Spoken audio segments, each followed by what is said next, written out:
friends out there. Saludos, amigos. We're gathered together Estamos here hoy aquí today. reunidos en una sesión muy especial de AA. One that was Una dreamed sesión up que fue by planificada my por friends mis headquarters, amigos del cuartel general, and, según creo yo, thought was that para we would discutir discuss la tradición the de AA. tradition. I like this Me gusta esta idea, porque como saben, es imposible para Lois y para mí viajar extensamente en AA y reunirlos a ustedes como acostumbrábamos.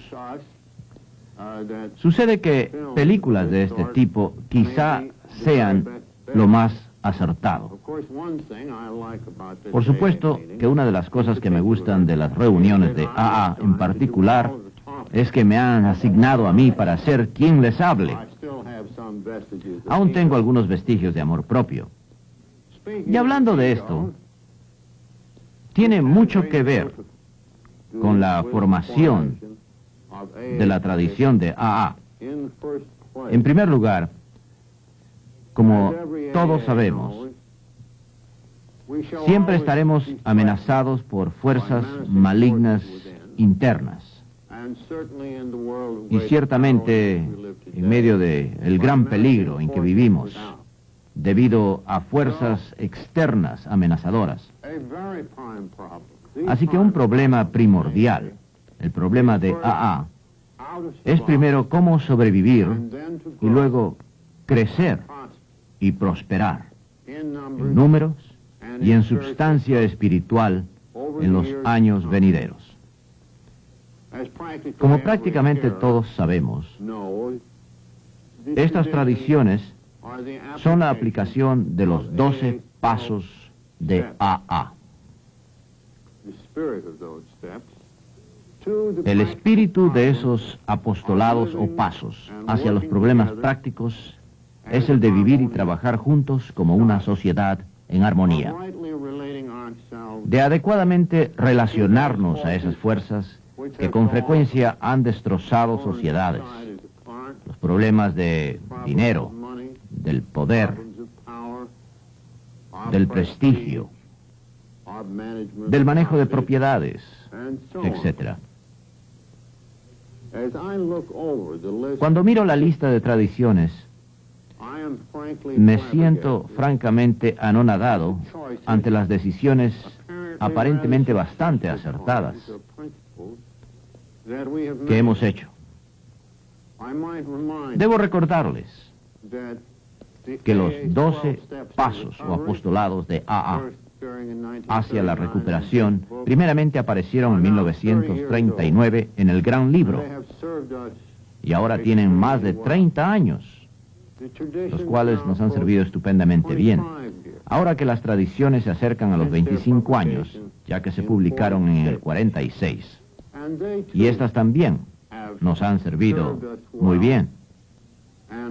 Y mientras existe un vasto campo para la interpretación de estos principios y sus aplicaciones son numerosas, la parte medular de cada una permanece aún como fueron escritas. De manera que estos son los hechos incontrovertibles de las tradiciones. La gente, al observar las tradiciones, halla muy claras las declaraciones y, paradójicamente, empero, algunas son desconcertantes. Los recién ingresados preguntan, por ejemplo, ¿qué quieres decir que no hay aquí reglas? ¿Cómo que soy miembro, si así lo digo yo? ¿Cómo que nadie puede administrar esto permanentemente? ¿Cómo que no hay sanciones o castigos? ¿Cómo que no hay controversia pública? Cada sociedad está mezclada con controversias públicas y a los borrachos les encanta. ¿Qué quiere decir con que no hay controversias, etcétera, etcétera? De modo que por lo que no entienda la generalidad de miembros de AA y entre nuestros amigos, es porque seleccionamos estos principios particulares y cómo llegaron a realizarse, y unos cuantos en este momento que ya tenemos la edad, recordamos las tremendas batallas sostenidas entre nosotros mismos al tratar de arribar a estas decisiones. Y como consecuencia de haber sido el más antiguo en este asunto, después, claro, de Bob, número 2, estuvimos especialmente en medio de todo esto. Ahora que el Dr. Bob era inherentemente una persona mucho más calificada espiritualmente que yo, y era natural, porque era médico. Él se abocó al trabajo de los 12 maravillosos pasos, junto con Ignacia, y luego alegremente me pasó la labor de escribir y de hablar en el cuartel general en Nueva York y todas esas cosas. Teníamos una división de trabajo de manera que yo en particular estaba sujeto a grandes y personales tentaciones. En otras palabras, la mayor parte de estas tradiciones realmente eran contrarias a algunas de mis iniciales y algunas veces secretas metas. Y algo de este contenido me gustaría compartir con ustedes, debido a que es relevante a todos los que siguen a los viejos maestros. Esto es, estas tentaciones recurren una y otra vez. De suerte que considero que quizás me gustaría compartir algunas de estas cosillas con ustedes. Teniendo en cuenta este historial, examinemos directamente estas 12 tradiciones. Aquí está la primera. Nuestro bienestar común debe tener la preferencia. La recuperación personal depende de la unidad. Este es un prudente recordatorio y ciertamente es una advertencia estricta de que mientras AA continúa viviendo, la mayor parte de nosotros seguramente morirá. Y de la misma manera, incontable número de alcohólicos que hemos ayudado. Es por ello que el bienestar común debe ser primero. Sin unidad y sin una acción armoniosa, no tendremos absolutamente nada. No puedo enfatizar mejor en torno a la tradición del bienestar que referirles a los 12 pasos y 12 tradiciones que con un adecuado preámbulo aparecerá en nuestra publicación, sentando el tono y la norma de la discusión, como sigue. Y permítanme compartir esto con ustedes. La unidad de Alcohólicos Anónimos es la cualidad más preciada que posee nuestra sociedad. Nuestras vidas, las vidas de todos los que vendrán, dependen ciertamente de ello. Permanecemos juntos o la sociedad muere. Sin unidad, el corazón de AA cesa de latir. Las arterias de nuestro mundo no podrían ya más sobrellevar la gracia de Dios, dadora de vida, y el regalo que nos ha hecho de ella se desperdiciaría sin propósito. De vuelta a sus tabernas, los alcohólicos se nos acercarían y nos dirían qué cosa tan grande pudiera haber sido AA.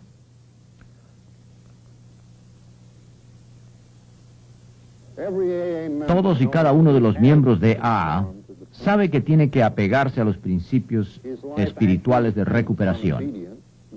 Si se desvía demasiado, el castigo es seguro y rápido. Se enferma y finalmente muere. Al principio, ya dentro de AA, el alcohólico se queda porque debe hacerlo, pero posteriormente descubre una manera de vivir que él realmente desea vivir. Más aún, halla que no puede conservar este invaluable regalo a menos que lo dé. Ni él ni nadie puede sobrevivir a menos que el mensaje de AA sea obedecido. En el momento en que el trabajo del 12º paso forma un grupo, otro descubrimiento es realizado, y es que la mayor parte de los individuos no pueden recuperarse a menos que exista un grupo. El individuo se da cuenta entonces que él no es más que una parte pequeña de un gran todo, que ningún sacrificio personal es demasiado grande para la preservación de la camaradería. Aprende entonces que el clamor del deseo y la ambición dentro de sí deben ser silenciados cuando quiera que estos pudieran lesionar al grupo. Se hace claro que el grupo debe sobrevivir y no el individuo. Lo mismo sucede con AA. Mediante el trabajo y la fe hemos podido edificar en base a una experiencia increíble, la misma que perdura en las 12 tradiciones de los alcohólicos anónimos, que con el favor de Dios nos sustentarán en la unidad por tanto tiempo como lo necesitemos. Como ven, nuestra función original tuvo que ver con la gente que comenzó a formar grupos. Naturalmente, el Dr. Bob se convirtió algo así como en el padre del grupo de acción, y yo me transformé en el padre del grupo de Nueva York. También estaban Clarence en Cleveland, así como Earl en Chicago y Cliff en Los Ángeles. Y todos fuimos los fundadores de AA en sus respectivas plazas. Y, muy natural, ya que no había otra manera, estas gentes lograron que algunas personas dejaran de beber, luego de largo y extenuante esfuerzo. Después estas personas formaron un equipo, y en cierto sentido estructural, casi pudiera decirse de esto que tiene un papa y su respectiva jerarquía. Tal cosa fue el principio de lo que vendría a ser la pirámide de AA. La cima fue construida primero, y a medida que ella creció en su base y más personas ingresaron, los fundadores continuaron dando instrucción espiritual. Bien sostuvieron reuniones en sus casas o lograron hacer arreglos, y cuando la propaganda incrementó, se hicieron cargo de la misma. En otras palabras, los fundadores estaban realmente dirigiendo los asuntos de una familia adolescente o infantil, y así es como debió haber sido. Sin embargo, se produjo un cambio en esta situación cuando AA creció rápidamente, siendo primeramente los artículos en Cleveland del Plain Dealer y luego por el señor Rockefeller, y finalmente el éxito tremendo en 1941 del artículo del Saturday Post, que en el término de un año nos trajo más de 6,000 nuevos miembros. Posteriormente, tuvimos el mismo fenómeno, con la excepción de que los fundadores locales, todos entonces modelos de sensibilidad, no pudieron durar mucho tiempo, y así más y más tenían una disposición entre estas grandes masas de socios que preguntaban: bien, estos viejitos están buenos y sanos, pero ¿manejarán nuestros destinos por siempre? La presión estaba sobre nosotros, Bob y yo, particularmente, hacia algunos de estos fundadores o iniciadores, y dado que fuimos los primeros, parecía que teníamos la calidad de durar más tiempo que los otros. De hecho, apenas me retiré hace unos años y la muerte retiró a Bob. Pero de cualquier modo, esto fue lo fundamental. Así que empezamos a desarrollar el grupo que, en efecto, se dijo: ustedes viejitos deben ya de ponerse al margen. Pero a aquellos de ustedes a quienes respetamos, seguiremos consultándoles, y aquellos que aún están, digamos, en desarrollo, los marcaremos como sangrantes D. Pues bien, esto inyectó un nuevo vigor, ya que encima de la pirámide del servicio asomó algo para cada grupo, y que cambió el personal cada cierto tiempo, a efecto de permitir o impedir que alguien tuviera demasiado poder, y a esto se le llamó un comité rotativo, cosa que al nivel de grupo estaba bien, y así fue fácil que todos, al unísono, nombraran grupos de éxito que actuaban exactamente en la forma de una reunión conciliar. Pero entonces, unos años más tarde, los problemas se tornaron tremendos, y hubo necesidad de tomar una decisión al abocarse al problema y encontrar enormes dificultades entre toda esta gente urbana, e inclusive sus representantes, para reunirse o seleccionar personal o un comité para dirigir y conducir una oficina interna de grupo. Esto fue un negocio difícil y de hecho recuerdo una población en donde la confusión era tan grande que se tenían 4 o 5 veteranos con sus números telefónicos, cada uno de ellos anunciando que representaban a AA y no los demás. Bien, cuando llegó la hora de instalar una oficina, los problemas de la ciudad eran tan grandes que en efecto tuvieron que esforzarse demasiado para poner la primera oficina de manejo. Esto no representó un gran éxito, aun cuando sí un clamor político. Pero al mismo tiempo, no proveyó a la oficina con administración de máxima eficiencia. Pero poco a poco, el grupo interno de manejo permaneció básicamente democrático en su estructura.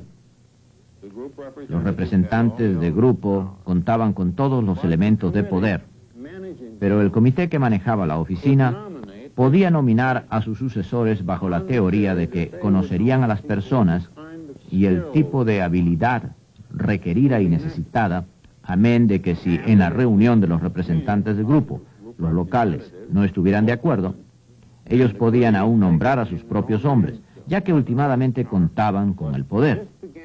Pero tal cosa empezó a lograr avances para lo que ahora conocemos como el empleado de confianza dentro de la tradición de AA.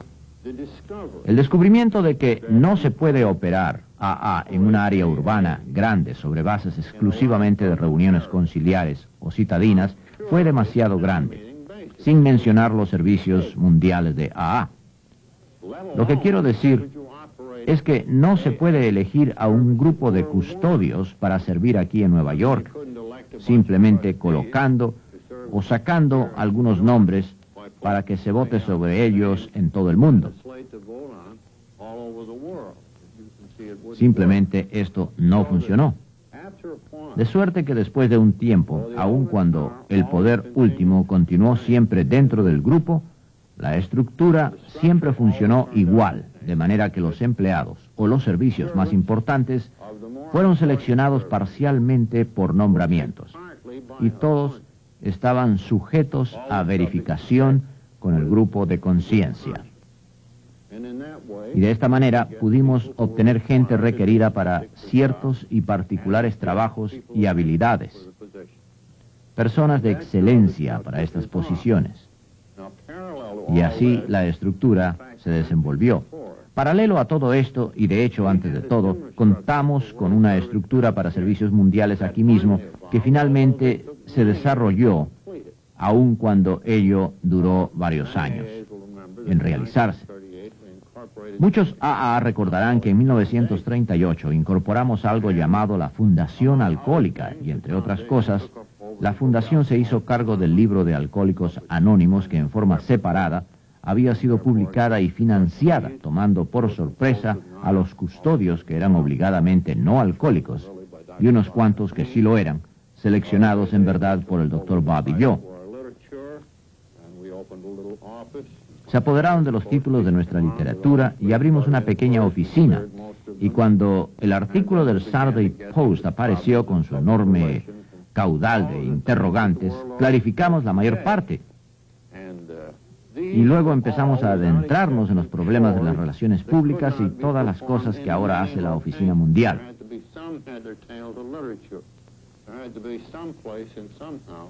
Y sin excepción, estas labores no podían ser desarrolladas en muchas partes. Hubo que hacer decisiones sobre tópicos de literatura. Había que tener un lugar y de alguna manera un gran número de otros servicios. Y en cuanto a las relaciones públicas, las normas tuvieron que ser elaboradas, etc. Por muchos años, y supongo que esto fue parcialmente porque Bob y yo habíamos establecido este precedente desde 1938, antes de que existieran grupos internos, esto al menos en Nueva York, no pudo desarrollarse, parcialmente a que se consideraba que ya que los grupos estaban confrontando muchas dificultades, aún para tener un club sin causar un clamor o bien para manejar sus asuntos más sencillos, ¿cómo era posible que pudiéramos imponer la tradición en una situación como esta? La operación había sido muy exitosa.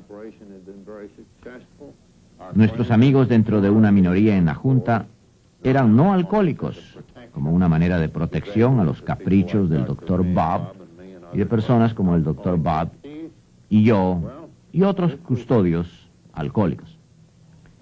Se necesitó desde 1945 inmediatamente el aparecer de la tradición hasta 1951 a efecto de persuadir a todos los interesados que a manera de experimento deberían de convocarse aquí en una conferencia de delegados, cuando menos en los Estados Unidos y Canadá, adecuadamente balanceada de acuerdo a la población de cada localidad, a efecto de echar un vistazo a estos servicios que habíamos estado brindando todos estos años, que consideramos habían sido invaluables para AA y que pudieran ser responsables por la mitad de nuestro crecimiento, así como para una gran unidad.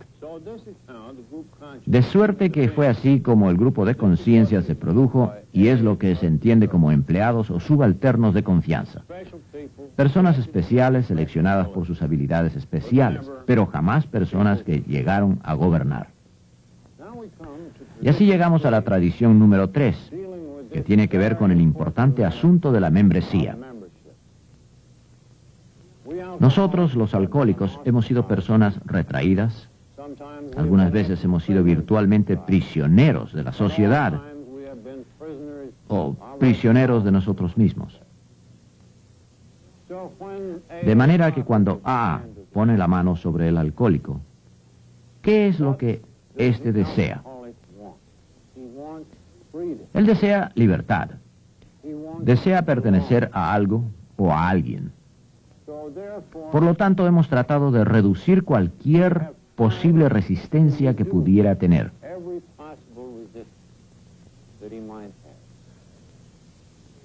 El alcohólico generalmente se resiente ante la religión, asimismo ante la medicina y ante la sociedad. Quizás en la distancia haya escuchado que AA es como otra organización religiosa y se queja que las misiones le engañaron y le hicieron trabajar. Así que cuando llega y encuentra que, de hecho, el único requisito de AA para ser miembro es el deseo de dejar de beber, su alivio es inmenso. Cuando se le dice que hay una calidad espiritual en torno a AA, pero que esto no requiere de teología o de creencias religiosas en el sentido común, que el grupo puede ser fuerza elevada, entonces su sentido de libertad no tiene límites. Y se hunde luego en una corriente nueva que se traduce en una vida más feliz y sobria. De manera que debemos de mantener esta opción bien abierta. No podemos imponer restricciones y nosotros nos comprometemos a esto. No podemos obligar al miembro nuevo a que crea todo. Realmente le invitamos a estar en desacuerdo con todo lo que le decimos y aún así, si aún él desea quedarse, puede ser un AA si desea. Este es el capítulo de la libertad individual que está ejemplificada en la importante tradición 3 que ventila el asunto de las membresías.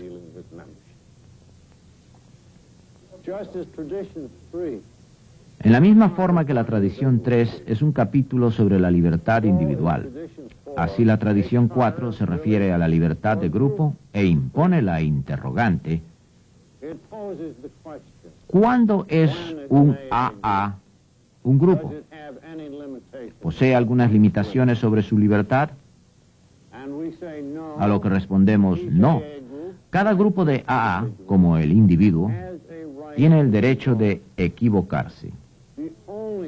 Lo único que pedimos, pero no demandamos, de un grupo tratando de alcanzar la sobriedad y que desea autonombrarse AA, es que no mezclen públicamente el nombre de la organización con otras actividades.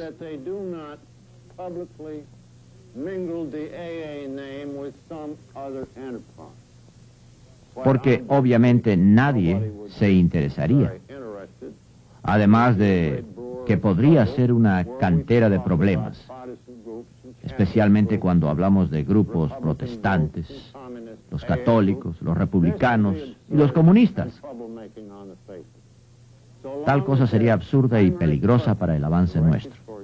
En tanto, el objetivo primario esté dirigido hacia la sobriedad y no nos vincule a nadie más, ellos pueden mantenerse como deseen. Y hay que recordar, en la tradición 2, el grupo mismo es la base última de la autoridad para todo movimiento.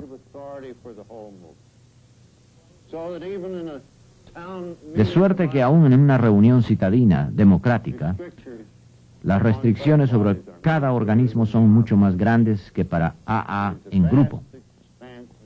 Es en verdad un capítulo de gran vastedad. Ahora sabemos que estamos seguros y sanos, debido que como consecuencia de un gran desvío de nuestros principios tradicionales, o bien que los 12 principios o pasos acarrean sus propias presiones y castigos.